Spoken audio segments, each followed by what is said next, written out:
Hello and welcome back to another video where I talk about a show and give you my feedback on it with no particular script or anything because, a script takes time and I have a lot to work on for both, my job and also for more engaging or active content. I have a spicy candy video coming out soon to be the third in that whole series of spicy food videos. But regardless, I want to pump this video out because I just want to talk about Widow's Bay, which is an incredible show that I think justifies paying for Apple TV if you don't already.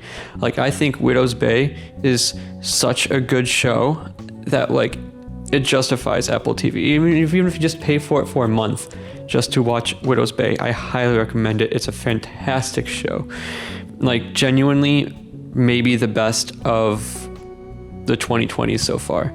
I mean, Better Call Saul season 6 came out in the 2020s, and that's also peak TV.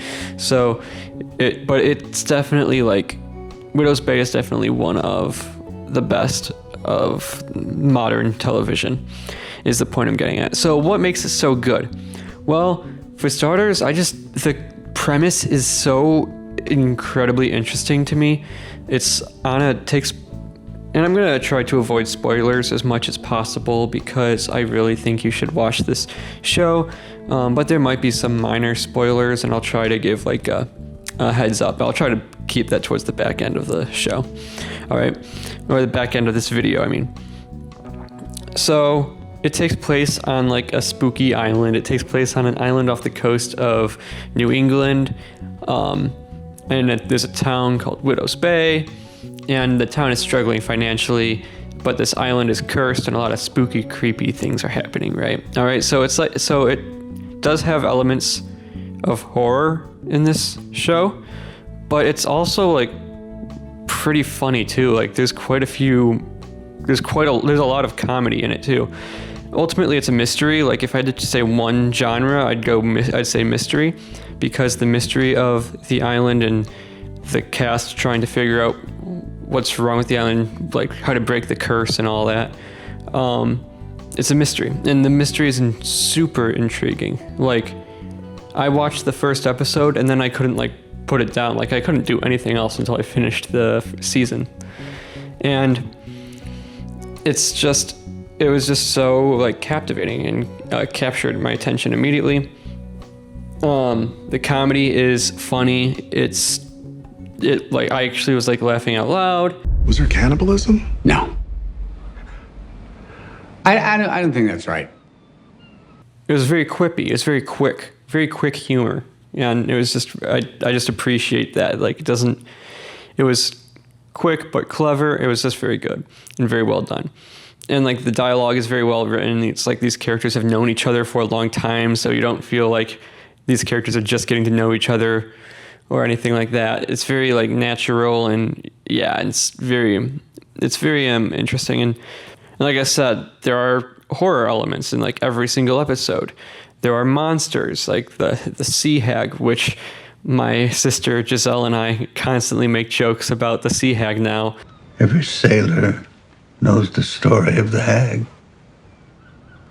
Oh. Imagine playing as the sea hag in Fortnite in a Widow's Bay partnership. We're making jokes about sea hag all the time. It's funny. I don't understand. How do you die?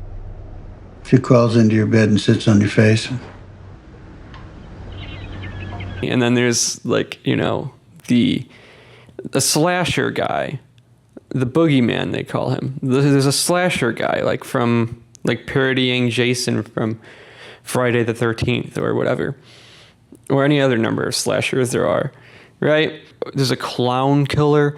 So it's just interesting to see all of these different ways that the show is creepy and how this island is just so messed up that it provides so many different things to be creeped out by, right? One thing I originally had to criticize about Widow's Bay was episode 4, specifically, seemed a little slow, and this is where I'm going to get into a little bit of spoilers, I think.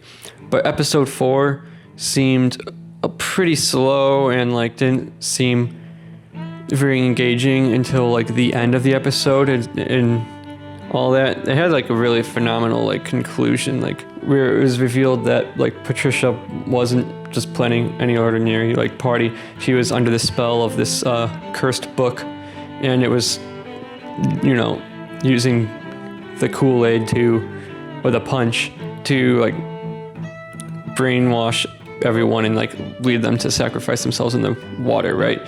Like that moment when that reveal was made, part of the episode was phenomenal. But leading up to that was a little slow. However, when I was rewatching it with Giselle, I didn't realize like there were things I missed in my first time watching that episode. I missed moments of foreshadowing, and then when I watched it again and I caught those moments of foreshadowing, I was like, whoa, that's so cool. That was like, I can't believe I didn't catch that. That was like super creepy, super ominous. Like, if I caught that in the first go around, I think that episode I would have viewed that episode in a much more positive light.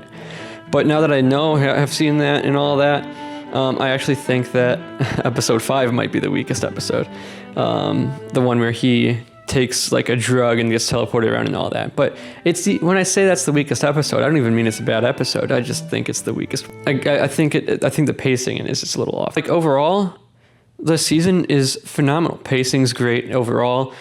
The characters are super fun, especially Tom, the main character, and the monsters are super cool. The antagonist being the island is great. It's just one of my favorite settings. I think I just have a tendency to like things that take place on spooky islands. For example, my favorite part of any Fallout thing ever, my favorite standalone like Fallout thing ever is the Far Harbor DLC from Fallout 4. And that takes you to a pretty spooky island that's covered in fog and all that. My favorite Scooby-Doo movie / show thing is the Scooby-Doo on Zombie Island. At the spooky island. I don't know. I think there's something to islands that are spooky that make for an interesting setting, apparently. Apparently that's a common trend in my type of like horror consumption. I don't usually like horror movies or horror shows, mostly when it comes to like jump scares. I don't like jump scares like at all. But I do like movies and shows and games and stuff that are just creepy. Things that don't rely on jump scares to be eerie or spooky. Things like A Quiet Place, for example, or certain elements of Fallout. And Widow's Bay falls perfectly into that like category of types of horror that I like.